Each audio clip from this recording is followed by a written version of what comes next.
እንኳን አብሮ አደረሰን። እንዴት ነሽ? ደህና አዘሯ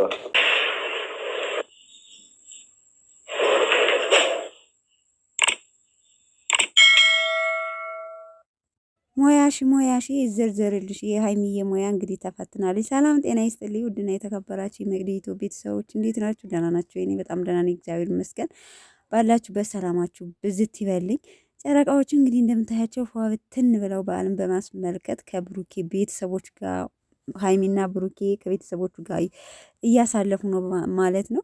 ትናንትና ኢንስታግራም ላይ እውነት ለመናገር አላመጣሁትም እንጂ ፖስት አድርገው ነበረ። ጀሮ የሚገነጣጥለኝ መገናጣጠል የሚተባበረኝን ውለታውን እከፍላለሁ ብላ ነበርና ትናንት ሀባብም እንደዚሁ ሲጠይቃት ነበረ። እግሩ የትኛው ነው ምናምን እያለ በጣም ጥያቄ ሲያበዛባት ነበርና ዛሬ ደግሞ እንግዲህ ያው የብሩኬ ሙሙሽ ሰርታላት እንግዲህ ለሷ ስለገነጠለችላት ለሷ ትከፍላለች ማለት ነው። ሶ ቃል የገባች መሰረት ሙሙሽ ስላረገችላት የብሩኬ እናት ለሷ ነው ሁሉ ነገር የሚሆነው ብላለች ማለት ነው።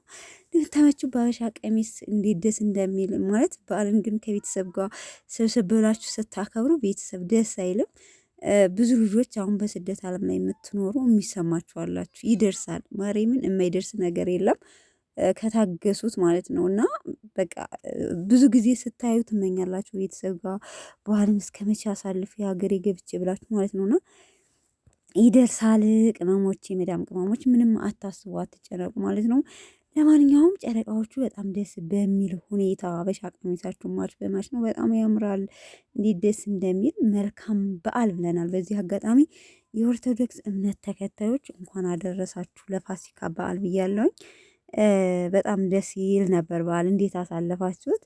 ለማንኛውም ጨረቃዎቹ ድምቅ ብለዋል እንደምታያቸው፣ እንደ ሁሌው ማለት ነው። በአበሻ ቀሚስ ድምቅ ድምቅ ያሉት እንዴት አባታቸው እንደሚያምሩ ማለት ነው። ለማንኛውም ያው አንዳንድ ነገር ብለዋል።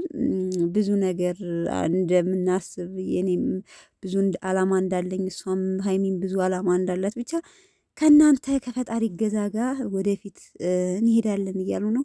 አዎ ጉዞ ወደፊት ነው እና ሀይሚዬም በጣም ደስ እንዳላት ደስ ብሏት ባልጠበቀችው ሁኔታ በዓልን እያከበረች እንደሆነች ተናግራለች። ለማንኛውም ቤተሰብ መልካም በዓል